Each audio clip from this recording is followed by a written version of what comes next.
and welcome to another episode of Fire in My Belly, the best and the worst queer art podcast. I'm your host and also run on Spiteful Rage, Kat Graffam. So excited to present this episode to y'all because I am talking with Max Schwartz. They are a comics artist and the co-creator of the cult classic games We Know the Devil and Heaven Will Be Mine. In this conversation, we talk about fanfiction, fight about how bad my sketchbooks are, and I get the inside scoop of how parts of We Know the Devil were made. If you'd like to support the podcast, consider going over to patreon.com/catgrapham, and you'll get early access to every episode, as well as exclusive access to the video version of the podcast. If you'd like to not support the podcast, you are transphobic and I am going to cancel you. As a side note, before I get into the episode, I'd just like to say thank you for all of the love and support surrounding my recent spinal surgery. For those who don't know, I had a large tumor inside of my spinal cord that was eventually going to paralyze me, and it was causing a lot of damage to my spine. And I had to have pretty urgent and quite serious surgery. I'm about 9 weeks out of surgery and I'm doing really well. The surgery went as well as it could have, and I should make a near full recovery with only some minor permanent damage. I'm very grateful to just be alive and walking, and I'm so appreciative of my amazing friends who helped me put together a games bundle over on itch.io back in April. So yeah, anyway, I just wanted to share that I'm doing well and things are looking up, and I'm glad to be back recording things and making things. Okay, now let's get into the conversation. Hello. Oh geez, my volume's really quiet. Or is it my headphones? It honestly might be my mic. I have to press my face into the pop filter.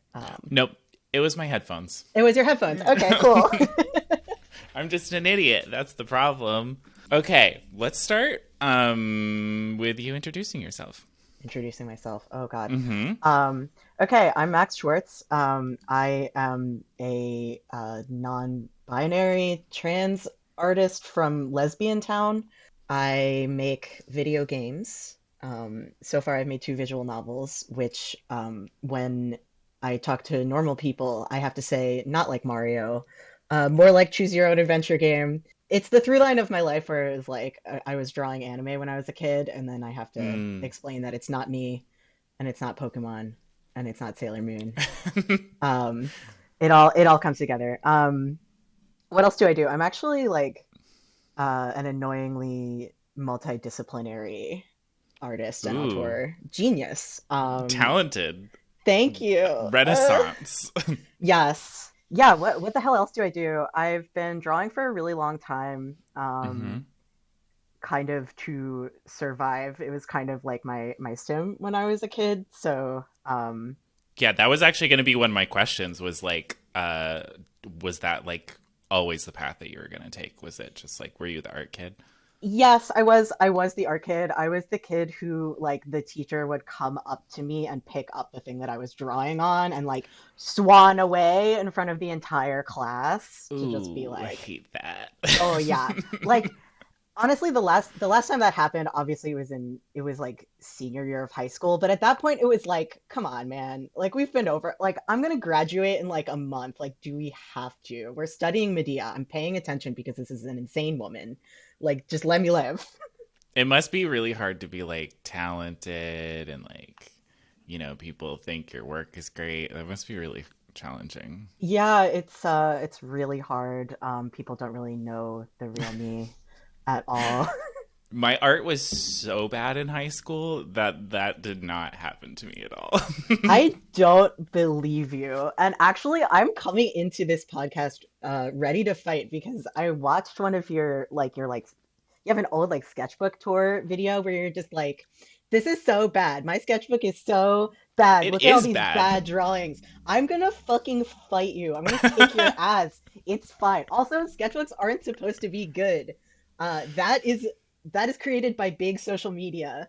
Um, By big tech, big sketchbook. so a painful critique that I got and internalized, and I think I am grateful for, was when I was in high school, I was helping the cartoonist Jamar Nicholas out of Philly teach comics classes to kids.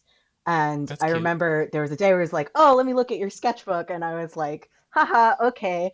And uh, he he was very kind and very gentle, but he like roasted me for at the time I was like working in these hardbound just like the cheap hardbound sketchbooks Mm-hmm. where like I would draw on the right page and it would be like one little drawing on it, and that would be like the conceptual, like the entire thing that was going on was this little ass drawing. uh Yep. and it would be like often like it was like drawings of my characters and stuff like that. It would often be like a little exchange or a little gag or like something. And he was like, "Yeah, I wasn't really taught to draw this way. I was taught to like cover the entire page and like create like layouts and all of this stuff." And I do that did actually help me grow my like sketchbooking practice, which is now like 99% of what I do, which That's I crazy. Yeah, I have I'm friends who like I think my sketchbook insecurity is because like one of my closest friends through college and still is just she's just one of those people that can just she has an idea and then she can draw it and it's like perfect the first time. Go and fuck that. and I'm just like, okay, well, I suck. So how did you go from anime art kid to working in comics? Like, was that just a natural progression? I mean, it all feels natural to me now as I look Mm-hmm. back on history. So we have to go back to the early 2000s, the early mid 2000s, I don't want because to. I know, neither do I. We are living through it anyway. Fucking low-rise skinny jeans are coming back or some Oh shit. God, it's Everyone's true like, though. yeah, it sucks. We're literally like all these things. My Chemical Romance is popular again, like everything. Hold on, hold on. Oh, nice, nice, nice. Fuck Yeah, yeah. yeah. Oh man, I'm not on camera. I got to see them at the Tacoma Dome. Never go see My Chemical Romance. Never go to the Tacoma Dome for any reason. Was But that they were the? selling shirts Oh of right, their tour that they did, their reunion tour. is seemingly never ending because I go on Twitter and I see Gerard Way in a new outfit and my heart heals. Um, Mm-hmm. but they were the My Chemical Romance shirt that I have is there is a gay porn star who has their logo as a tramp stamp. So Wow. it's a photo of that gay porn star with his tramp stamp just on a black shirt, and they were just selling Is it that. official merch? It's official merch, yeah. Wow, I love that. That's so Yeah, good. yeah. I it was it's like not quite the right size. I don't care. It was the last one. It's a treasure. Um, Yeah, no, you incredibly gotta good have shit. that for sure. Yes. Yes. I you came dressed for this podcast. I really Okay, respect so it. why did we need to go back to the early 2000s? That's a thank you. We I have to was go like, back to how did we the get to this point? well, I honestly it's really interesting talking. You were like not an anime kid. Did you ever draw anime? Nope.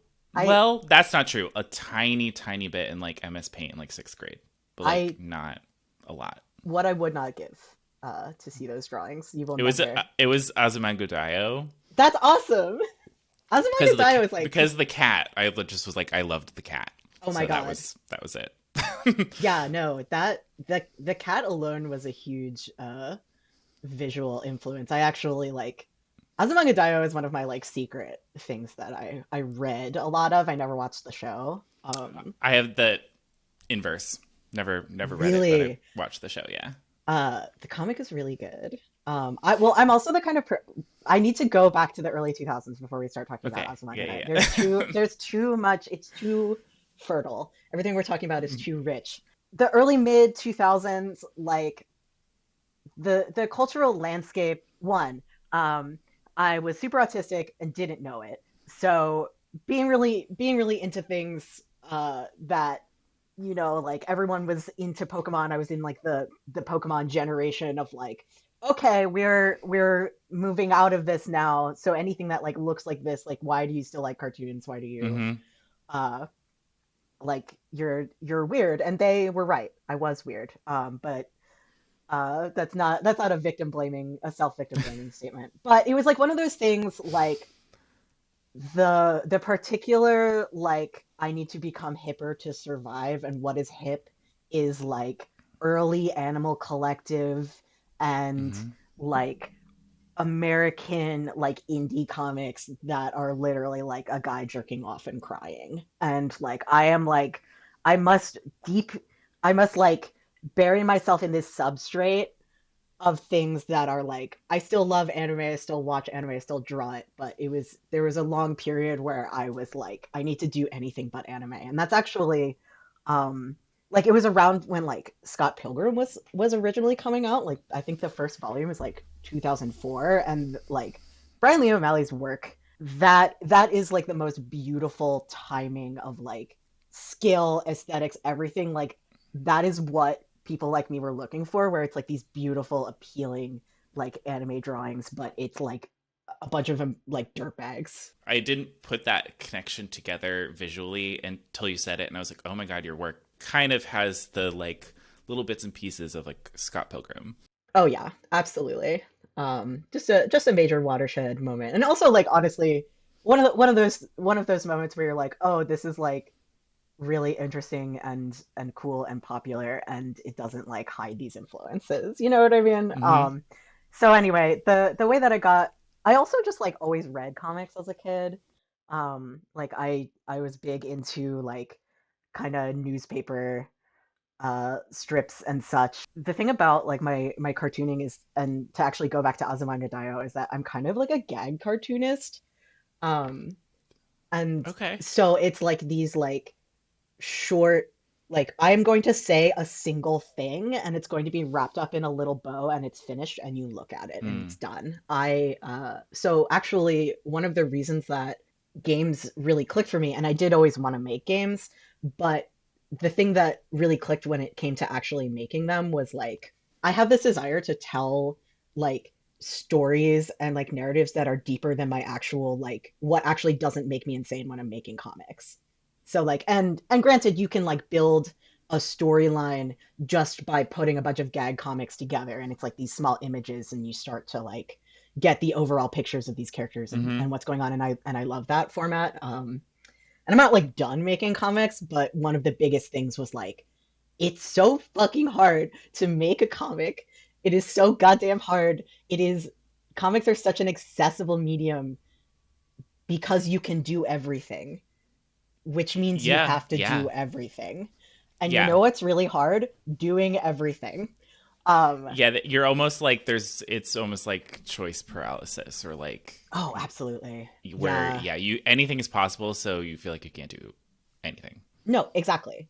And especially with like kind of battling like perfectionism and stuff like that, Mm-hmm. like I just have that, I have that in my soul where it's like, oh, this like perspective looks slightly off in this panel that somebody is going to look at for 3 seconds, and they're going to like sight read the speech bubble and Mm-hmm. really only look at that drawing if they're like, I want to look at that drawing more. Like that's the other thing, is like I love comics as a medium so much, and people do amazing things, and I feel like it's so much more about like confidence and letting yourself do a bad drawing, because you have to make several bad drawings like you're like the amount of brain that you're able to give to each drawing in a fucking page is so much different than like a finished Yeah. drawing. Yeah, it's different than an illustration. That's what I've heard from people who do like graphic novels specifically is like you just physically can't. Yeah, I've actually I feel like I picked that up from making like starting to make games as in like, Yes. oh, somebody's going to look at this. A small percentage of the people that play this are going to see this thing, and even then they're going to look at it for like 5 seconds. Right. Right. Yeah, like harnessing that perfectionism. I feel like I'm getting to a point where it's like, yeah, you can do all of this personal work.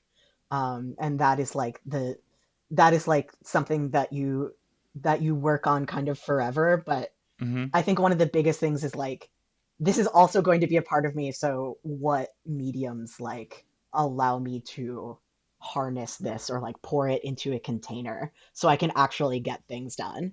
And Mm-hmm. games is definitely one of those things. Like the money per drawing in a game, like versus a comic, at least for me. Very, yeah. I'm sure it's a lot more bang for your buck. Yes. Honestly, one of the things I keep thinking about, especially like I like every other internet busker artist, is kind of just like reevaluating like, okay, we're in a recession. Like what It's true. what is the move here? Like what is the best way to like care for myself and How do you uh pivot? How do you make it continue to make it work when people don't have yeah. as much expendable income? That was a sigh from the center of the earth, I can tell. Yeah, so the other thing I would say about like games, at least in my experience, and like my experience is very specific. Mm-hmm. But in general, like I think that more people understand that you pay for a game to play it. And there are things that like there are just like mediums that people see and they're like, "Oh, I have to pay to access this," versus like, "I think this should be free." Yes, yeah, absolutely. I think. Well, I, I almost think that be, the the intimidating part of wanting to make games and starting to make games kind of like late Mhm. is there's so many good games for free.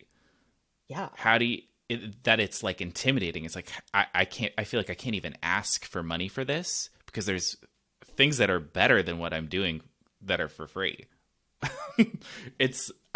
For me, I find that extremely intimidating. Do you think comics is even worse? Comics is like one, games are a lot of work and they're worth money, and Mm-hmm. this is the second fist fight. Um Mm-hmm. They and super are. they super are. And with comics it's like I can make something a price, and it's like certainly people are going to buy it, and there's always going to be people who are like, I love you, I support you, Mm-hmm. I have this money, I am going to exchange it for literally something I can't even touch so I can read it and enjoy it. That's always going to happen. But there is a limit to how far that can go without like something that people who wouldn't necessarily be like, I'm a patron of the arts. Right. You need to expand outside your bubble. If people want to play it, they will pay.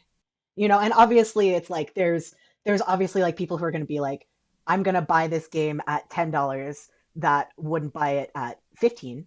And honestly, one of the biggest things, like it's interesting with my with our two games because we know the devil, we kind of like I I'll stand by our price, you know, for that. And I think I like, mean, the price is really.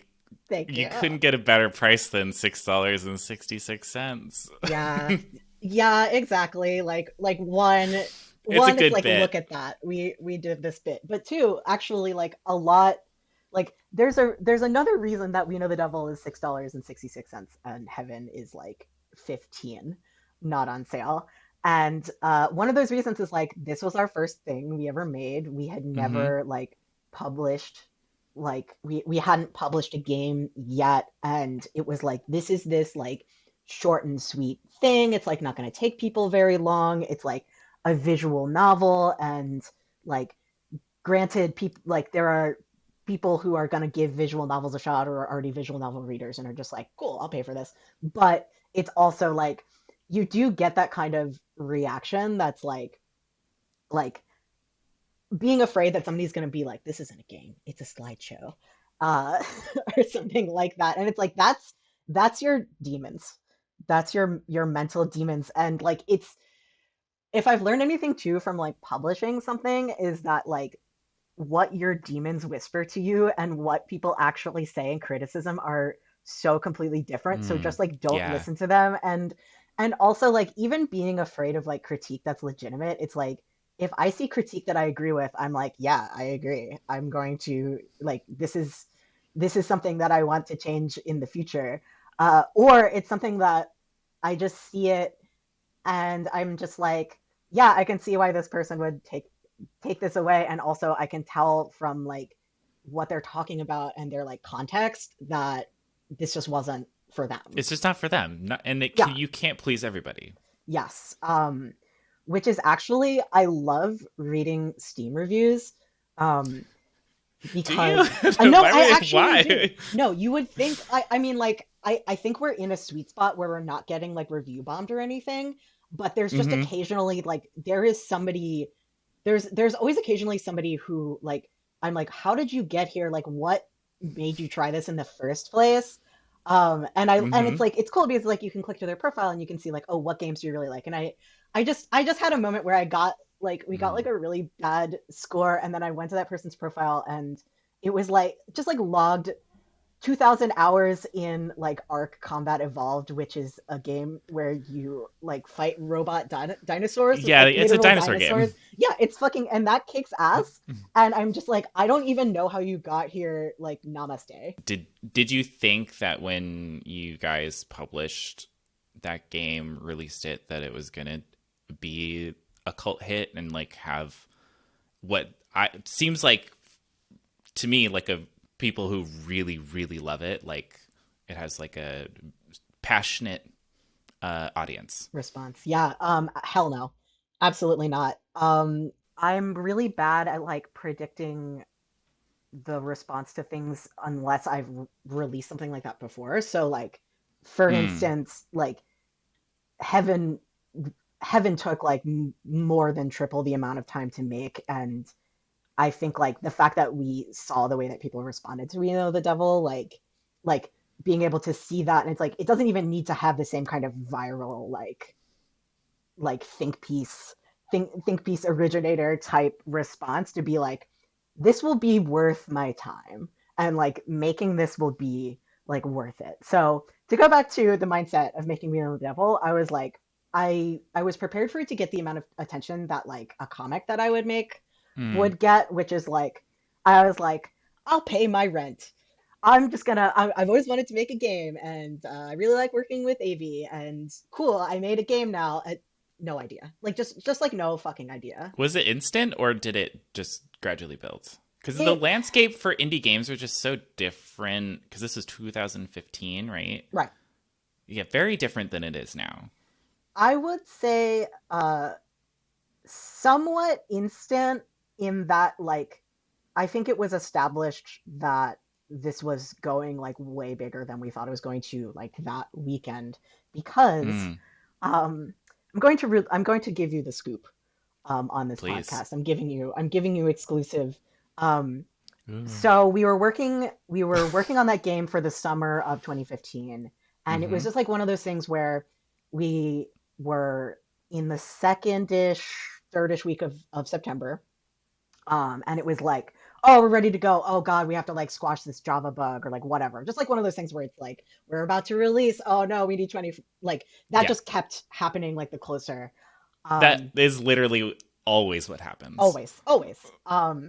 So the problem that we had is I was living in New York at the time, and actually like the last like week or like not even full week, but like the last days of working on this game, getting it out, I was literally at our programmer Conrad's apartment with him. We were literally going like ordering Thai food and going like sleepover mode. Like I was like drawing, he was coding, and Joe was Mm-hmm. making us like grilled cheeses, and it was great. Um, Oh, I was also going to ask like what the involvement collaboration with Pillow Fight was on that. yes. So Pillow Fight consists of our coder Conrad Kraling, Mm-hmm. um, and Joe Kraling, who is kind of our like project manager. She also she a lot of the like kind of sprite animations Oh, like okay, cool, and stuff like especially in like Heaven, like that was her doing. Like she really like cool. kicked things up a notch, and so the way that it basically worked was AV pitched We Know the Devil to them, and they were able to pay me out in advance so I could Wow, that's dedicate. great. Yeah, that was like really awesome. So that's the other thing too, is like I was like, cool, I have I have this money to live to make this thing I believe in, and then like maybe it'll sell enough that I can pay for more stuff. And I was like real excited. And it did. That is true. But that's like the dream story, right? Oh yeah. Yeah, no, it was definitely really like it was like life affirming to be like, okay, I dedicated like we took these leaps and it like paid off. Um but Hell yeah. so That's so we great. so we set the scene where we're like we're getting close, we're like circling around the end. It's so close. And we're trying to get this game out and one of us is like, okay, so we are in New York and this is a game about Satan, and the game is ready, and it's going to be September 11th. Oh. So that September 11th was a Friday. So we released the game at September 12th, like on September 12th at midnight on Friday. So it was like it dropped at a really weird time, and I'm kind of amazed that like people like picked it up because that's probably like the worst release day Mm-hmm. like in terms of like what day you should like release anything, literally midnight on Friday.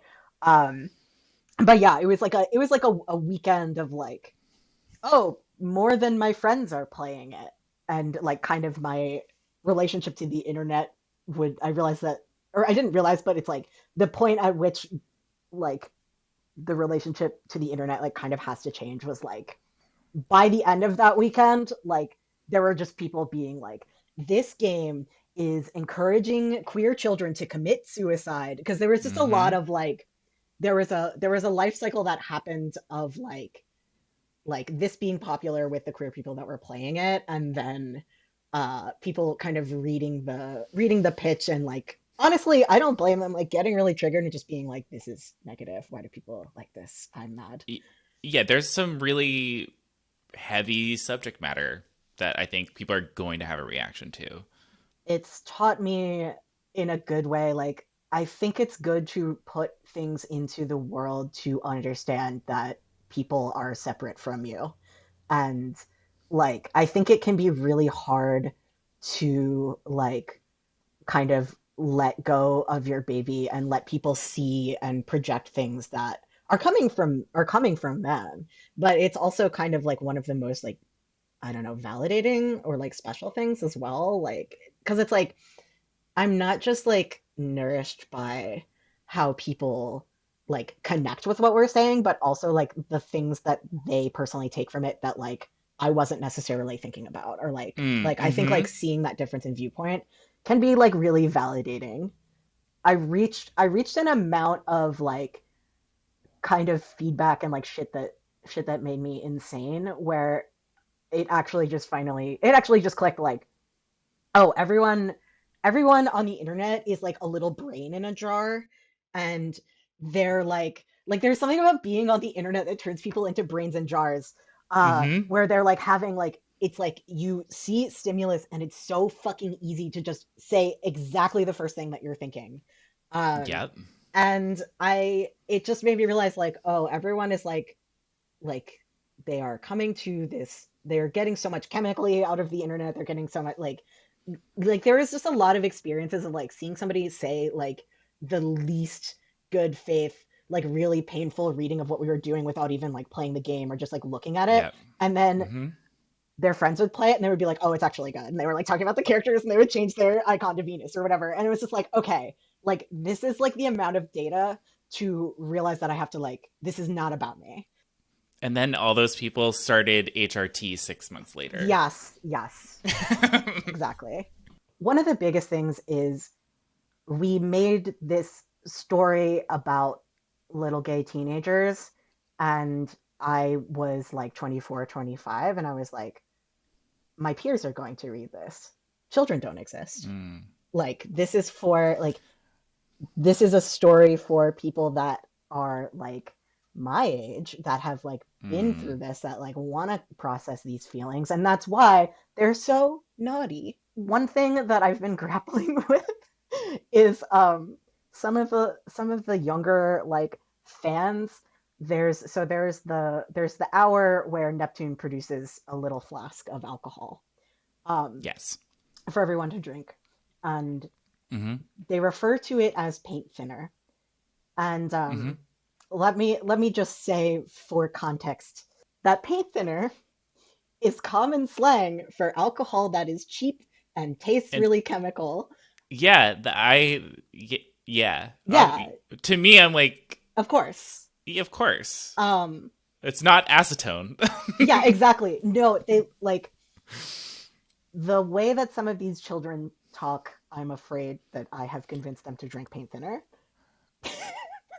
Okay, But you know maybe what? I'm old. Like maybe Yeah, it's all this woke, it's all this work. It's on It's all account this of woke. fucking woke. These fucking kids. So this is my hot take, Hmm. is that we actually need less representation Oh yeah, no, totally. because these fucking kids don't even like me. They don't even like you. I had a I probably shouldn't say that. I was just gonna like, no, I can say it. It's vague Yeah. enough. I had a trans student Hmm. who was trans. Yes. Probably hadn't. I don't think had started like medically transitioning, Right. but They were having was gender. like, this is my name. This is Hmm. my name. It's not reflected on the records, but this is my name. These are my pronouns. Everyone's cool with it because they're Yeah. fucking Gen Z, Right. and of course they are. This trans kid did not even want to be my friend. Oh, And I'm I'm like, sorry, Kat. if I was 18, with like, I was what, 19 when I started like gendering. Hmm. If I had a trans professor, Yeah. oh my God, I would have stuck to them like glue. Oh yeah. Oh yeah. And I'm like, these kids have so much representation and so many like trans people and queer people in their lives that they don't even need to like, they're just They don't like, even need to be obsessed with their professor. yeah, they're just like, eh. That's another thing Or that I like. I really relate to that because again, like going back to the early like the mid 2000s and shit, like I've just seen a lot of people who grew through that like trying to explain to Gen Z or just like name in general like how fucking hostile that world was and how like because like I did not like I did not have like gay friends in real life. I certainly had friends that turned out to be gay and trans, but like yes. everyone in like my generation, it literally took like 10 years out of high school for a lot of these people to come out. Except for there was literally like one person that I remember being out who was a who is now a Chad trans man but was a Chad lesbian at the time. And Well, was just like very like ingratiated with like just that like interior confidence and like mm-hmm. it's just like I am this way, you're gonna deal with it. That seems like peak trans man behavior. So yeah, that Yes. tracks. Yeah, like a just the kind of Chad glow of Mm-hmm. someone who cannot be anything but themselves and everyone actually just likes it. Yeah. I was the only out kid in my grade. Oh my God, sorry. It was just me. And like there were ones that turned out to be. And yeah, you become the target.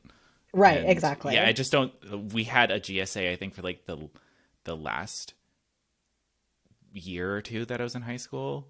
Like it's just like it's such a different time, and not to be like, "They're fucking kids." Yeah, I think it's just I think they don't have the perspective to know. I mean, even 2015 when We Know the Devil came out, like that's just such a different cultural Oh yeah. landscape Oh yeah. than today. Completely. And yeah, there's a lot of things like it again, it's like I almost don't even want to answer the question of what we know the devil would be like because like certainly I would like sand down some things or maybe like frame some things with like more context or You whatever. would make it woke. I would make it woke. I would make it woke. Yeah, the person who you isolate gets canceled. Actually, okay. There's no segue, but I wanted to talk about the aesthetics of Yes. We Know the Devil because I think for me, obviously, as an artist, like that's one of the things I think that I immediately responded to, just like seeing an image of it or Yeah. a screenshot or something like that. Like that's what initially Hmm. drew me in, and I was wondering how you like came to the contrast, the juxtaposition of these sort of like sketchy, what I'm assuming are traditional character drawings with this like flash photography, lo-fi, late 90s, early 2000s backgrounds. Like, how did Hmm. you arrive at that combination? Well, have I got juice for you? So the aesthetics of the Devil are a marriage of the the influences that we were like talking about, like the mood that we wanted to create, and scope. The photos are the photos are mostly film photography. Mm-hmm. The bulk of the ones I took on just like a disposable flash camera. So I have like, and we got them like developed at like a, a house that does such things, a Mm-hmm. dark place. Mm-hmm. And it's A dark room, perhaps. a dark room. Um, but it's like you can literally see the grid. Like there's like half of the photos just didn't turn out because they were like under or overexposed or something. I Is mean, it's like yeah. there's no control. The bike image and the belt on the grass at night, both of those were actually taken, I think, with just a regular film camera, by Mm. our musician Alec Lambert, actually. Oh, okay. Those were just like a series of photos he had taken before the game ever came out, because he was just like in he was like with his parents in upstate New York, just like taking night bike rides and taking photos of Mm. shit he saw, and uh just that. And then like two or three of them are cell phone photos that AV took in Washington because we needed certain things that we didn't Yeah, yeah, yeah. that are You like have if like we an idea, and then you kind of have to like, yeah, yeah. we have to fill certain things. Yeah.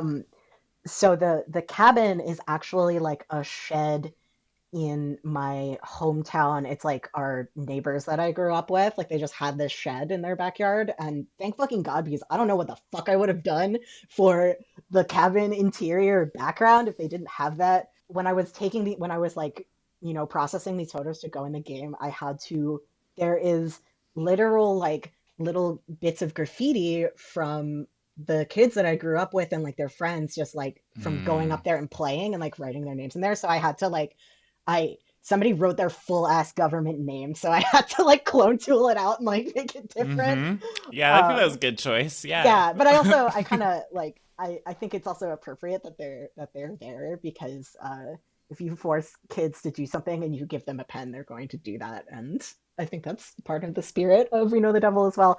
But okay, so the overall aesthetic, the way that it all started was like there was a game jam that was supposed to be for like May.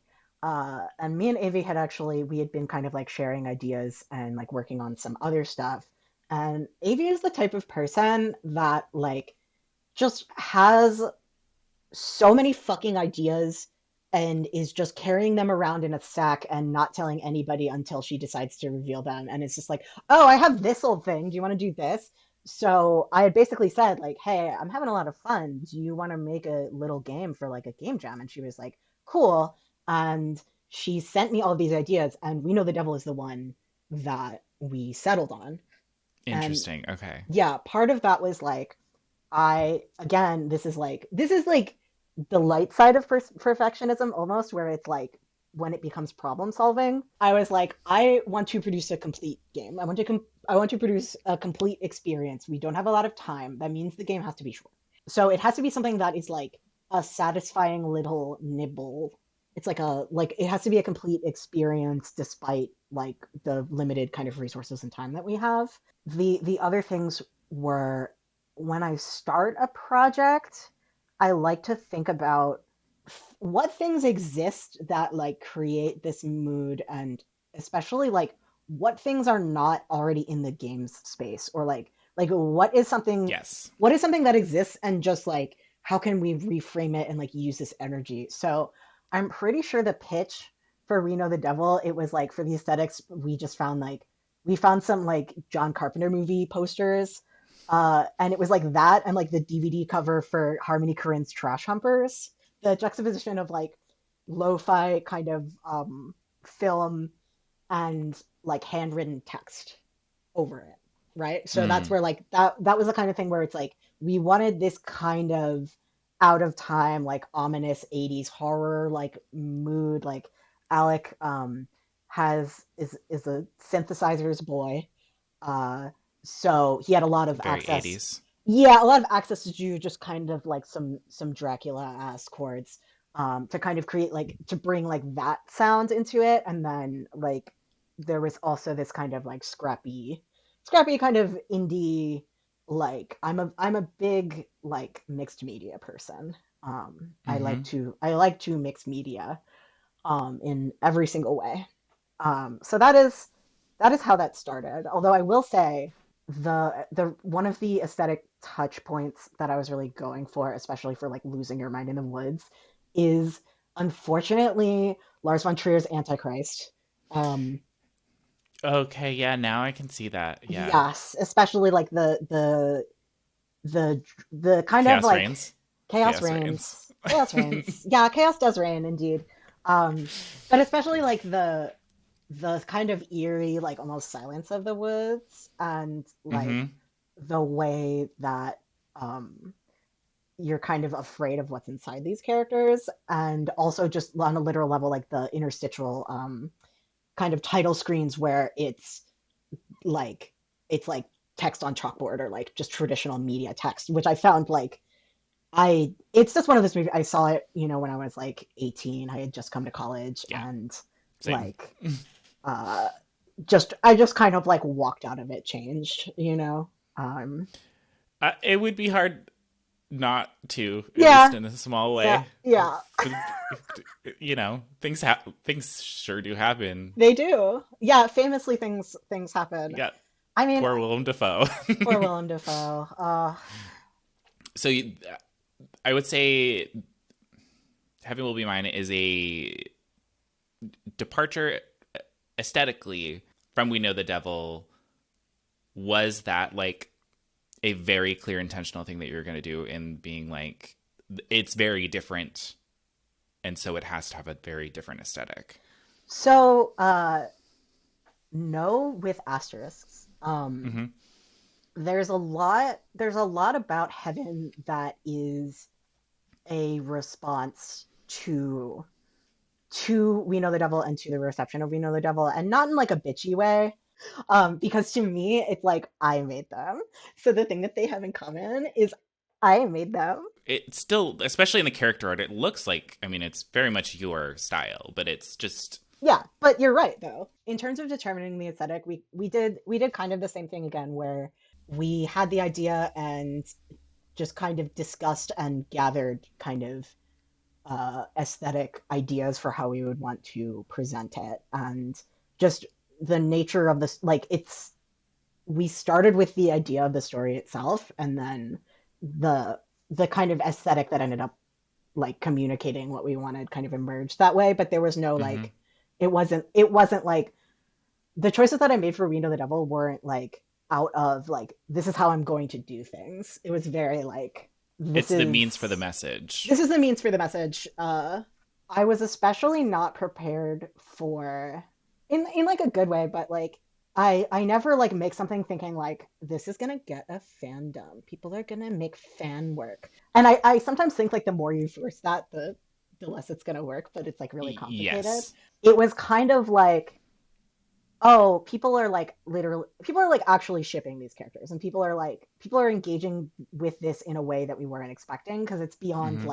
it's beyond just somebody being like, that was a piece of art, I liked it, and people are actually like generating things. That would weird me out. So, like, I would have such a weird reaction to that. I Oh think. yeah, yeah. I think that would freak me the fuck out. It's like if somebody were to make fan art of me, I would like lose my mind. Like I would leave. I would go away. I think that's fair. But I also think like there's there is the membrane of like the characters of like the thing that they're engaging with. You know what I Mm-hmm. mean? That protects you. It would certainly be like it's not the most normal feeling thing in the world to have somebody draw a picture of you yourself. It's not necessarily bad, but No, it's intense. it's flattering, but it's Yeah, there it's complex. Yeah, it's like It's layered. you've viewed me. Hello. Yeah, You for a long time. you viewed me for a long time. You put your love and effort into. Thank you. Well, you're already a teacher, so I think that you would be more prepared for this than you think you are. Um, but Maybe. like I think so. I think you I can't even get a trans kid to like me. I think it's honestly it might be harder to get a trans kid to like you That's maybe than a true. cis person. Honestly, I think there's also this context where like and maybe these people are just closeted as well, and that's why they love you so much. Um, but like sometimes like I've reached that point of like walking through reality just as my like unmasked uncloseted self, and like if you just like believe in yourself and like don't like cringe and like simper, like there is a certain type of normie that just becomes obsessed with you. They're just like, oh my god, you're so interesting, you're so funny, you just are you, and you just do things, and that's so delightful, and I'm clapping my little hands at you.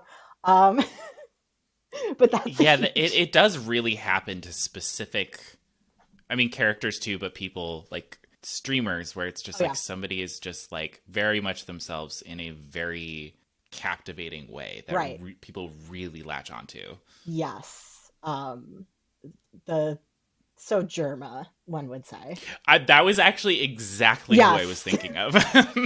I I am like I'm not super experienced with the body of work of Jerma, but I do think he's Me an neither. incredible like career performance artist, and I think like the sim stream is just a creatively remarkable thing. Yeah, that dude's got some stuff going on. He's got It's some not. stuff. I can't figure it all out. I haven't invested enough time to figure it all out, but Right. I can just tell him like, no, there's some stuff. There's something cooking here. Yeah, I think if you talk to a Germa fan, they will flip open the DSM oh, for you. all of my friends are Germa fans, and I'm Yeah, like, exactly. how did this happen? Yeah, This is yeah. so weird. Just have a Germa roundtable. But what the fuck were we talking about before we started talking about Germa? The departure of the aesthetic from We Know the Devil to Heaven Will Yes. Be Mine. Yes. Yeah, we were just like we had wanted to make a game uh that was literally grinder for mech pilots. So there was Yeah, the yeah, yeah. earliest drafts of this game, and I mourn the loss of this, but it was a little beyond our ability at this time to make a functioning grinder for women and assorted. What are you talking about? You have Lex. That's true. It's a really good place. I'd actually rather be on Grinder, I think. Yeah, yeah. Yeah. Maybe we can become grinder influencers. Now that you put it that way, I can kind of see. I can see the tidbits of that with sort of like the dialogue style. Yes, yes. It's very meat market y. Mm-hmm. In I think there's a deep vein of horniness, but really like the aesthetic departure comes from us just like being like, we're gonna do a mecha story. What do we want a mecha story to look like? And so we brought in the really talented designer Christopher Simon to do the UI, and he also UI is did lovely. It's awesome. It's gorgeous. so fucking awesome. Just awesome, awesome shit. And they also did the emblem designs for the factions. Mm, And I'm just obsessed with them. I think they're amazing. But a lot of it, it's like there's so much about making games that's like solving problems, and those problems become definitely. decisions. So that's like really where it came about. I really think like the big change that we took from You Know the Devil was in particular like, okay, people really like this, people are connecting to this, like it's a fandom, or it has a fandom, this is cool. Also, we don't want to make more things for children, like we made our coming out story thing. And we Yeah, don't want yeah, to keep yeah. like we are not trying to make YA on purpose. And so let's make something that like let's make something the next thing that we're like interested in. And again, like I come from a long place of fandom, and AV does in like a different way, and we like converge on these things, and I think that's probably like where a lot of the more interesting aspects come, is like the difference Mm-hmm. meeting. I think of fandom for like a fictional thing as like the characters are like dolls. they're like these figures that can be played with, and Yeah. like whatever somebody does with a doll is going to be unique to them. The context that they put them in, are they going Mm. to like are they going to throw them in the mud? Are they going to cut off their hair? Are they going to make them kiss? Are they going to make them fight? As a kid, like I always used fandom as like here, like I don't necessarily like have like I have characters and stuff, but it's like I have just as much fun or even not like more, but it's like also accessible to tell stories with these characters, as like my dolls, where it's like this character already exists, it means all of these things. Uh, and so I can use this existing meaning to say something that like I want to say, or like something that I just even want to explore. Like I want to light this doll a different way. I want to, like there's just Yeah, so many. that's a really good sell on fan fiction. Yeah. And so I Actually feel, though. yeah. And so like making space for somebody's like a real aspect of heaven is making space for other people's creativity. And just like, we were just like, like we want to see these types of trans people, these types of dykes, these types of like these are just like things we wanted to like we wanted to tell our story and have fun telling our story, but it was also like releasing these figures. I was just not seeing characters in the kind of spaces that I was in that reflected the experiences that I was having, the things that I was feeling, the people that I was being around. That kind of gets into a question that I wanted to touch on briefly before we end is Yeah. like, especially we know the devil is it's like an anti-queer narrative in a way, sort of like it does not engage in a lot of tropes. Hmm. um I think that like we see in like pop culture for that kind of like being closeted or coming out or whatever. Hmm. um do you think that that's talking about those things and engaging in queerness intentionally is important for you or necessary? From my experience, lifelong, I do not get a choice. I mean, yes, it is very important, and it's also like the things that like people connect to the most, and I think that's not, I think that's not wrong. I think that the things that people respond to the most are the things that kind of speak from that place. And just I Mm-hmm. like it's not just that I'm a queer artist, I'm also like I'm kind of a queer erotic artist, in terms of threading that needle in terms of like what I want to put into the actual world and put my fucking name on and make money from, especially in 2023, is really complicated. Um, that's like what it's about for when I'm making things that are like when I'm not just like a part of like a whole that's making something bigger than me. It's like these are these themes. How do you feel the reception was there? How different was the reception to Heaven Will Be Mine versus We Know the Devil? Interestingly, I think that the premise of Heaven Will Be Mine is like more self-selecting. So we kind of Yeah, like, yeah. and granted, I was a little more used to things and I wasn't going out looking for trouble. Um, but it was like we were making, it was 20 fucking 2016 through 2018 that we're making this. So it was very like, are we allowed to say the word sex? Are we going to get doxxed? Was like definitely a part of it. And I kind of wish like I kind of wish I could make heaven with like a little more of a self-assured like belief in imagery and the importance of like queer erotic imagery and stuff like that. But it is what it is, and we still made it. The way that people reacted differently to Heaven is that like I thought people were going to be huge haters, and like I thought that we were going to make something that ended up being like more controversial than it really was, and really like I think the more explosive popularity of We Know the Devil and the fact that it is a coming out narrative, like I think Heaven on its own, like out the gate, it like you're gonna know if you care or not. like from the Right. premise. Or like I think that people who might not care might like it or whatever, like find something else about it. But like I I found that it was either more peaceful or everyone who was like giving us trouble just had me blocked. So I didn't see anything. Like I saw people talking about like, damn, like this shit got released and everyone's being mad. It's like I don't even see this, so I'm fine. like this is like good. Good. Exactly. God, yes, And keep it that way. Stay insulated away from yeah, and if that. people are like really upset about what we're doing, it's like I do want you to block me. Like I Yeah. don't want to like I don't want you engaging with this thing if it's going to like give you trouble. And that's actually one of the weirdest moments of the Devil that didn't really happen with Heaven was that I learned something very interesting, which is that if you make something that has the reputation of making people cry or like having a certain like cathartic emotional Mm. experience, there are going to be people who don't cry and like wanted to cry and like Hmm. or like Interesting. wanted like and it's the same thing kind of with like relating to it like as a trans person. There was a lot of people who was like, wow, all of my trans Hmm. friends had this like cathartic experience and I didn't. So like just seeing people being like, I guess I'm not trans enough. And it's like, no, like this is a really specific like this is a piece of art. Like it's okay. Yeah, even if you like if you weren't American, it probably wouldn't, like connect in the Right. same way because it feels like kind of sort of like a very Yes. American type of story. So or like setup for a story.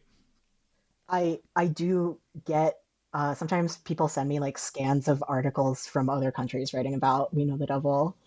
Um, like I had a friend just be like, yeah, I saw this Hmm. article and it was in like fucking Finnish and like translated it from Finnish for me, which is really interesting.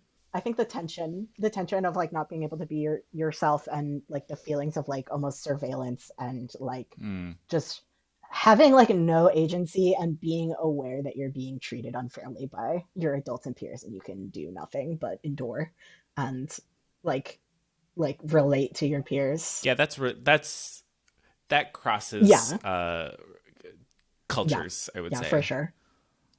Um, so what are you working on right now? I am in my could a depressed person make this period. I'm making a lot of like crafts. God, it's Yeah. so real I'm though. I'm like there's just I've been making a lot of like crafts and like miniatures. I'm like one of the things I'm exploring is like kind of wanting to make toys and like little like I Ooh. have like some Gundam model projects that I work on very slowly because they are intimidating. Gunpla themselves are really fun.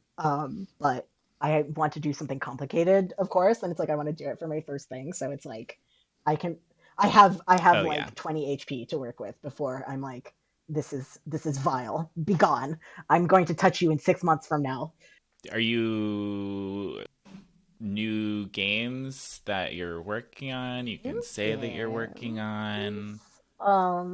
There any is NDAs a. you want to break. I know I'm gonna break NDAs for you. I do have a NDA. It's going to take a while. That is a comic. We'll see what happens, what form it's in. I'm in the middle of like sorting out a bunch of life stuff as you do, and Heaven has Yeah. made me like able to do this, and I'm really grateful for that. Mm-hmm. Um, so yeah, make the weird game that you want to make because maybe it'll pay your rent. So you can go insane and fix a bunch of structural problems with your life. But what else am I working on? I have a longer project that is like it's in the fridge, but not the freezer. Hmm. But it is not a worse girls game. It is similarly a little seed that's being cultivated with some women that are also bad. And I think that people will like in a different but complementary way. But you can learn more. You can see whatever I'm doing. I since like 2014, I've been posting all of my process sketchbooks, everything on my Patreon. Um, so currently, if you want to learn more about that game, you can go on my Patreon and learn there is a boy in this game named Princess Dracula, and I've been in the mines developing Princess Dracula, and you can meet him Cool. on Patreon right now. But yeah, it's like a lot of things are gestating, and like I have a feeling that I'm going to like finish one thing, and then there will just be it's like a lot of silence, and then there will all just be these deranged and unrelated projects kind of pushing out at the same time. I think that's how, I mean, I feel like that's how creativity naturally happens when you don't have to like Yes. manufacture it for capitalism. Yeah. Oh my God, Kat, I don't want to fucking record my process. I don't. But it's fucking like it seems evident that like if you're not making something that people think is worth paying money for, that things that people don't have to pay money for but you get paid for is one of the best like ways to do this shit right now. Um, Yeah, I also feel like I personally get so burnt out by the idea of like the the constant need to turn out things and have something new and like have something people can chew yes, on true on. is like so I'm just It's I'm exhausted. exhausting. I think It's that's what I'm exhausting. We were supposed to like live in a little like hermit hut on somebody's property and have them just be like, "Oh, you silly person, what are you painting today?" And you're like, "My anger." right. Uh, and they're like, "Great." I'm supposed to have like some sort of rich royalty Yeah. patron that just lets me, like live in a weird London apartment or Yeah. something and just I can Right. just paint I by could I could myself. rant like I know we have to wrap it up. I could rant for fucking ever about how fucking hard it is to be creative under under capitalism and yeah, Yep. I see. So yeah, can you see the tiredness in my I face? can see, I can feel I want to quit every day. somatically. I want to quit I every yeah, day. same. It's not necessarily a fail state to like not make art the thing that literally keeps a roof over your head and like I think like there are some people where it's like it's their only choice or like it really is what's best for them in terms of like not even getting into stuff like disability justice, autism, physical mobility issues. Like like creativity is so fucking sensitive and like I think a lot of people are in this place where like they're beating themselves up because they can't access this thing that like notoriously fucking goes Yeah, away. is constantly. Whoa. The reason I want to fight you about your sketchbook so bad is because I relate to Oh, okay, your yeah. I relate to your negative self-talk and I'm like, "No, shut No, up. it's Like you're so they're talented." wrong when they're talking about themselves, but it's okay when I do it because then it's right. Right. It's No, about I when it's about had me, it's right. But somebody else being mean to themselves about the same exact thing is not okay. right. And like it's not right because their art is good. And like I think one of the biggest like perfectionist issues is like or like the benefit of finishing something is like people will eat what's on their plate and they don't know all of the potential that you had in your mind that Hmm. isn't there. Like they are just seeing what you served. It's like That's a good. I like that actually. Yeah, yeah, yeah. yeah, and that's really something that you can only learn by like finishing something. Hmm. Um Yeah, they don't because know what like it it's could have been, what all the ideas that you didn't yeah, execute. yeah. Like there's so much like there's so like we had so much longer working on Heaven because it was a lot of like development and then just a really long process of literally making assets. I made so many fucking assets for that game, and Hmm. that's why it took so long. Hmm. Because I had to just paint things that I didn't feel confident painting, and just cry every day. Yeah, that's But what that was that's what I'm figuring out is hard is because you're like, oh yeah, I in order to like make this thing work, I have to do stuff that I don't think I'm good at. right. Oh yeah, yeah. Heaven was the most like it's fucking miraculous that that game came out. But now I'm over. I'm just like, yeah, I made it. Like I that thing bothers me. I would change it, but whatever. It is what it is. It's out. I'm free. Yeah, yeah. I'm There is a free. freedom of it where you're like, okay, I can walk away. Right. I can Exactly. stop letting it consume me. This has been lovely. Thank you so much for talking with me. Thank you so much for having me on your podcast. I'm really Yeah. I'm excited to be here. I really like your artwork and Thanks. your auxiliary work as an internet personality. I really enjoy your YouTube videos. I know, yeah. Thank you for not saying influencer. 'Cause Just some.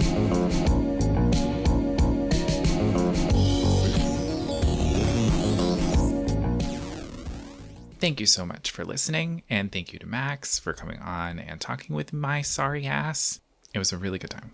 If you'd like the show, consider going over to Spotify or Apple Podcasts and giving it a rating or a review. That really helps the show out and get it in front of people. And I hope you have a beautiful day, and I will see you in the next episode. And remember, do an art.